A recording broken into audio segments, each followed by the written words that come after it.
Bonjour, alors aujourd'hui on se retrouve pour introduire quelques notions sur la dénombrabilité d'ensemble pour arriver au final à une preuve que R est non dénombrable.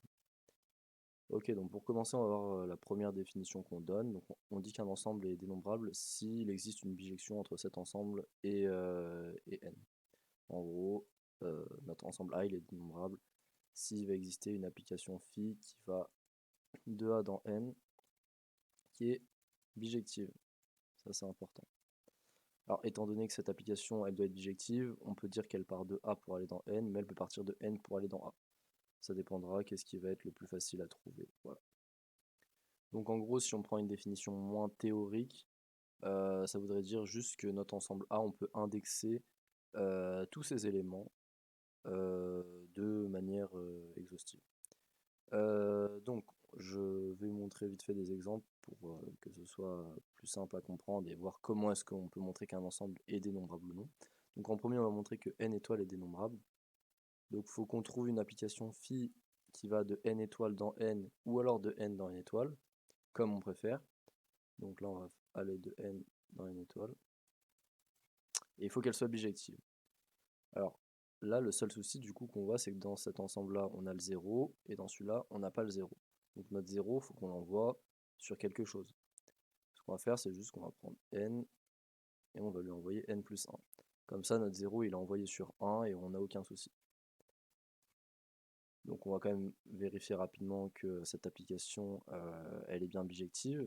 Donc on va d'abord montrer qu'elle est injective. Donc si on a phi de n qui est égal phi de m, on a du coup n plus 1 qui est égal à m, m plus 1, et du coup ça nous donne bien n égale m. Maintenant on veut montrer qu'elle est surjective, donc si je prends un z qui appartient à n étoile, on a juste simplement phi de z moins 1 qui va du coup valoir phi de z moins 1 plus 1 qui vaut bien z. Donc z il a bien un antécédent. Donc notre application elle est injective et surjective, donc elle est bijective. Ok, donc ensuite pour montrer que z est dénombrable, il faut qu'on trouve une application qui va de n dans z qui est bijective. Donc le problème avec z du coup c'est que c'est n avec ses opposés. Donc ce qu'on peut penser à faire, c'est trouver une application qui, donc à phi de 0 associe 0, phi de 1 associe moins 1, et après à chaque fois, le suivant, on va prendre l'opposé du nombre qu'on a pris juste avant. Donc phi de 2 égale 1, et après du coup phi de 3 moins 2, phi de 4, 2, et comme ça, on va couvrir tout z. Donc comment est-ce qu'on peut caractériser cette application? On va juste créer deux cas, donc n, je l'associe n sur 2 si n pair, et n plus 1 sur 2, on met un moins devant pour couvrir les opposés, si n impair. Donc en gros, cette caractérisation, c'est bien l'application que j'avais intuitée juste avant. Donc le caractère surjectif, on ne va pas le montrer parce que c'est assez simple de montrer qu'un élément dans Z, je peux trouver un antécédent dans N de cette forme-là. Et pour l'injection, ça va pas être très compliqué. Donc si on a donc phi de m qui est égal à phi de n, donc on a deux cas possibles, soit ça c'est supérieur ou égal à 0, soit c'est plus petit que 0. Donc premier cas c'est supérieur ou égal à 0. Donc ça veut dire qu'on a m sur 2 qui est égal à n sur 2, parce que du coup on se situe dans ce cas-là. Ça peut pas être de cette forme-là, parce que sinon ce serait inférieur ou égal à 0. Et ça nous donne juste que m égale n. Et en fait, dans le cas où ça c'est inférieur ou égal à 0, alors on va l'écrire, notre phi de m et phi de n sera écrit de cette forme-là, puisque du coup c'est négatif. Et on va retomber sur nos pattes en montrant que n égale m aussi. Du coup, notre application, elle est bien injective, surjective, et donc elle est bien bijective, ce qui montre que z est dénombrable. Ok, donc ensuite, on va vouloir montrer que n carré est dénombrable, donc on va prendre une application phi qui va de n carré dans n. Donc là, a priori, c'est peut-être un peu plus compliqué parce que n carré, donc c'est le produit de n fois n, et il faut qu'on atterrisse dans n. Donc à ces deux valeurs de n, il faut que j'associe une valeur dans n. Donc, si on pense à associer une somme, a priori le caractère bijectif risque d'être compliqué. Plutôt penser à un produit, parce qu'on sait qu'on a des théorèmes comme par exemple la décomposition unique en facteur premier qui peut nous être utile. On sait par exemple que si on a un n qui appartient à n étoiles, on peut l'écrire de façon unique comme une décomposition en facteur premier. Ok, mais alors là on a que k et l, donc qu'est-ce qu'on peut faire?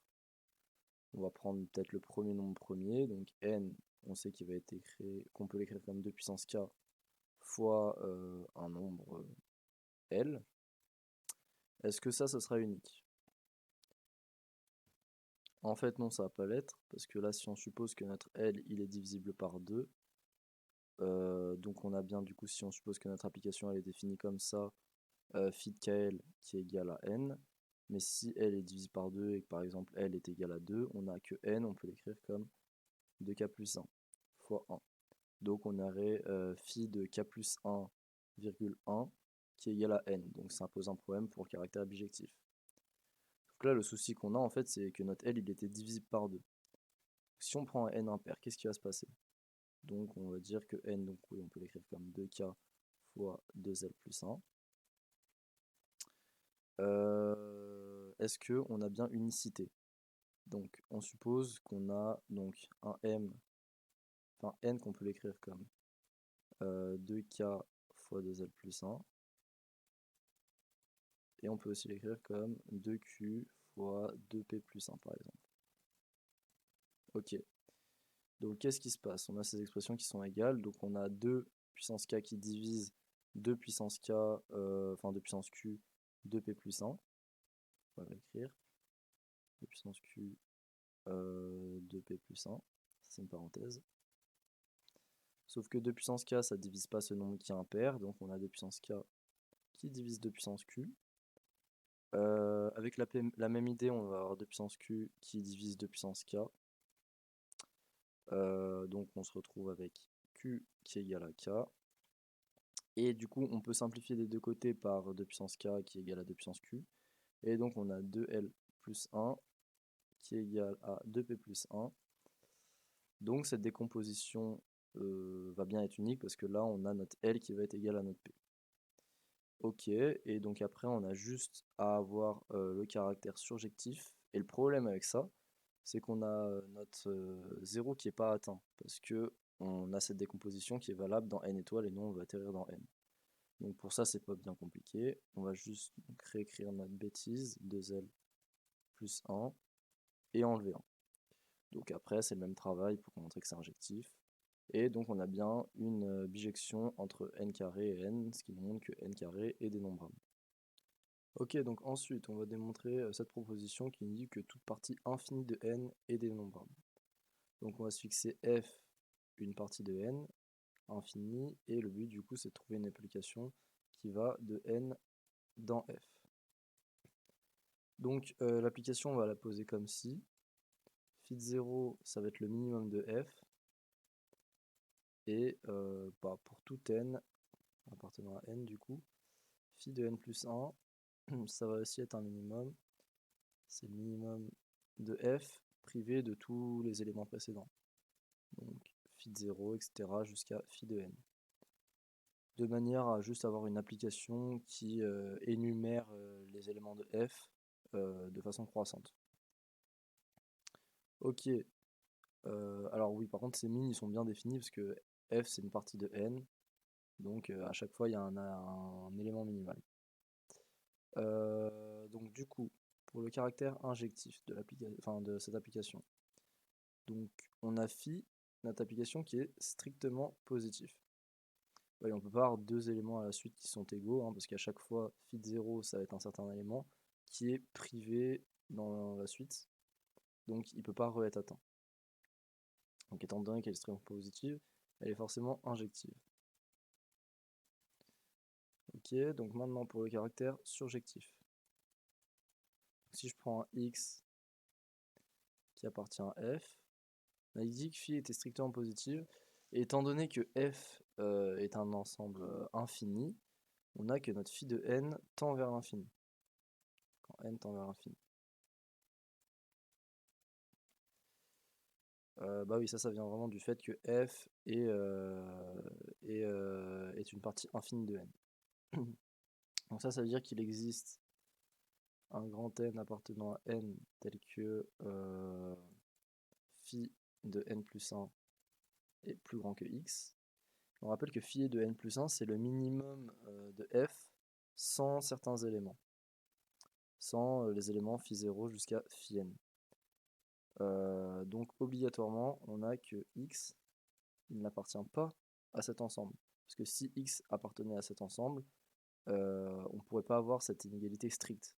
Au plus, on aurait x égale phi de n plus 1 si x c'est le minimum. Mais là, il ne peut pas appartenir. Sinon, on n'aurait pas cette égalité stricte. Donc, x n'appartient pas à f privé de phi de 0 jusqu'à phi de n. Mais x appartient bien à f. Donc s'il n'appartient pas à f privé de ces éléments, c'est que c'est un de ces éléments. Donc x appartient à phi de 0 jusqu'à phi... Alors là, je sais pas ce que j'ai mis, mais c'est grand N. Donc ça veut dire que x a bien un antécédent entre 0 et grand N. Ok, donc maintenant on a ce théorème 1 qui nous dit qu'un ensemble est fini ou dénombrable si et seulement s'il est en bijection avec une partie de n. Donc pour l'implication de gauche à droite, c'est assez facile et ça se fait facilement, donc on va pas la faire. Ça dans l'autre sens, c'est pas très compliqué, mais on va voir comment on fait. Du coup, on a une application phi qui va de notre ensemble A du coup dans f une partie de n, et ça c'est une bijection. Donc premier cas, f est fini, donc du coup on a cardinal de f qui égale cardinal de A. Et du coup, ça c'est fini, donc ça va être fini. Et deuxième cas, on a f qui est une partie infinie de n, donc on peut utiliser la proposition juste avant. On sait qu'il existe psi qui va de f dans n et qui est une bijection. Alors on peut juste considérer l'application psi rond phi qui va du coup aller de a dans n et qui est une bijection. Alors par la première définition qu'on a donnée, ça nous donne que a est dénombrable. Ok, donc maintenant le deuxième théorème nous dit que s'il existe une injection entre un ensemble E et un ensemble dénombrable, alors E est fini ou dénombrable. Donc on va noter phi cette application qui va de E du coup dans A, notre ensemble en question. Donc si ça c'est injectif, c'est-à-dire que phi qui va donc de E dans du coup l'ensemble image, ça c'est une bijection. Et phi de E c'est une partie de F. Et étant donné, ou alors de F, pourquoi j'ai mis F de A. Étant donné que A c'est dénombrable, on sait qu'il existe psi qui va de A dans N qui est une bijection. Donc par composition, psi rond phi, c'est une application qui va aller donc de E dans F, une partie de N, qui va être bijective. Donc ça nous donne bien que E est du coup fini ou dénombrable.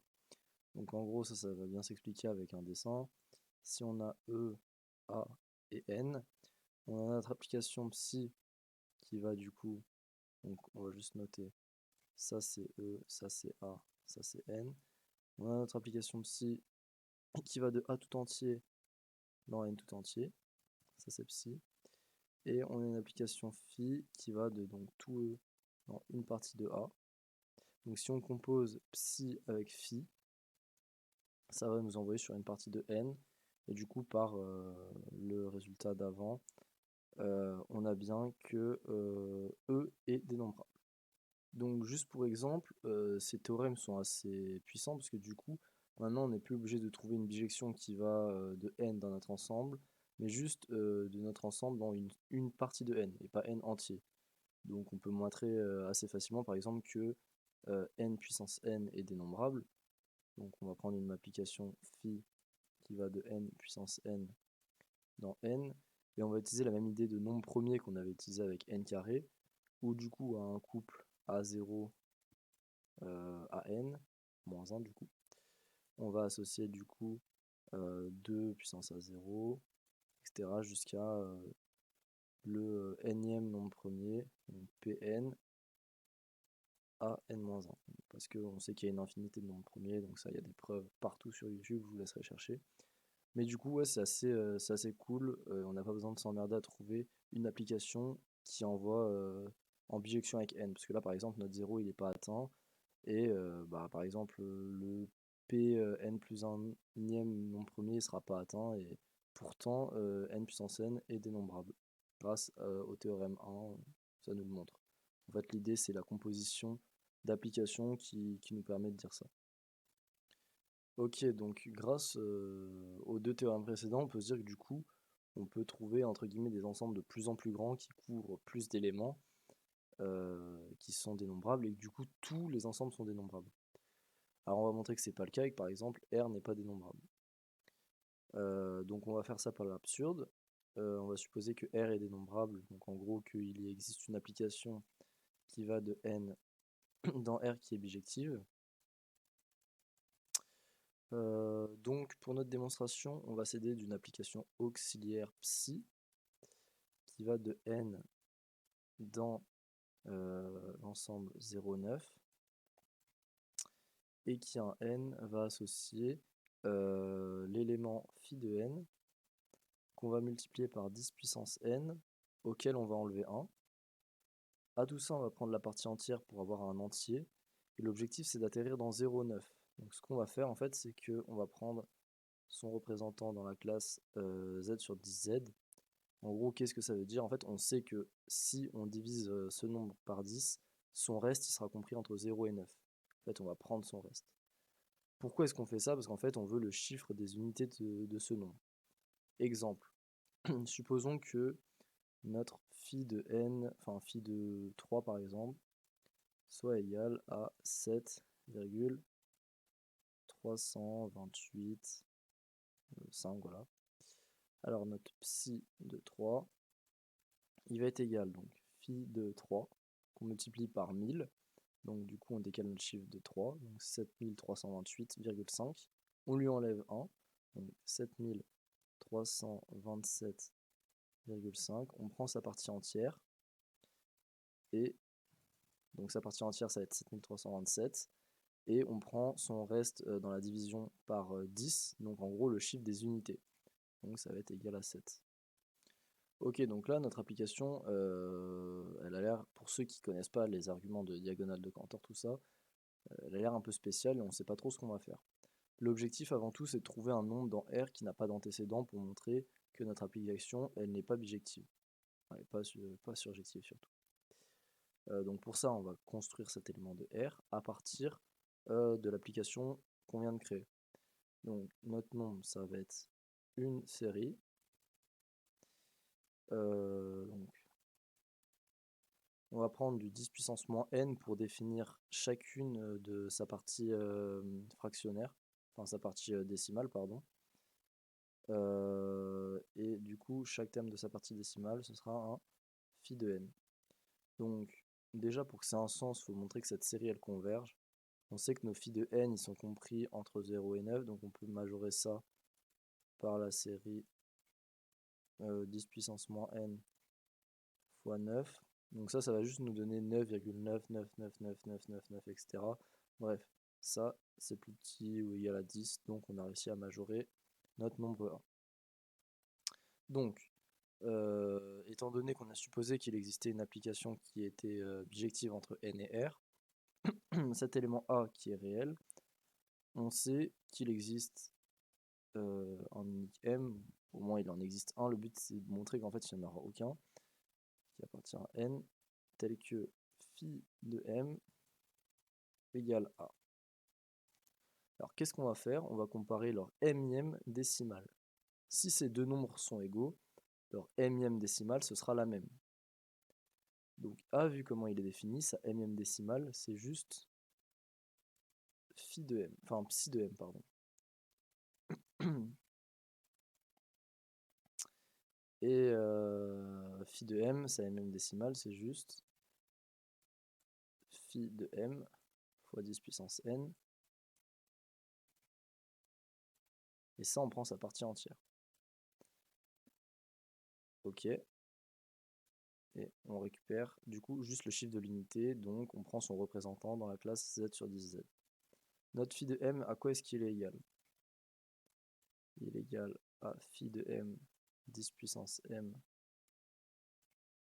moins 1, par définition de notre fonction psi, juste ici. Donc normalement on a ces deux nombres qui sont égaux. Or, deux nombres qui se suivent, phi de m 10 puissance n et phi de m 10 puissance n moins 1, alors juste j'ai oublié de prendre la partie entière, ces deux nombres là ils se suivent, ils ne peuvent pas avoir le même reste dans une division par 10. Donc là ces deux nombres ils sont différents. Donc dans le développement décimal de notre nombre a, on est censé avoir le même développement, mais on a montré qu'il y avait deux décimales qui n'étaient pas les mêmes. Donc on a une absurdité et on a notre phi de m qui est différent de 1. Ce qui nous montre que A n'a pas d'antécédent et que cette application ne peut pas être bijective. Donc on a bien R qui n'est pas dénombrable. On peut aussi montrer de manière plus ou moins similaire que les ensembles R privé de Q ou alors les segments A et B de R. Ou alors l'ensemble 0, 1 indexé sur les naturels, donc en gros des suites de 0 et 1 à l'infini, ne sont pas dénombrables. Alors c'était tout pour aujourd'hui, je vous souhaite une bonne soirée et à la prochaine.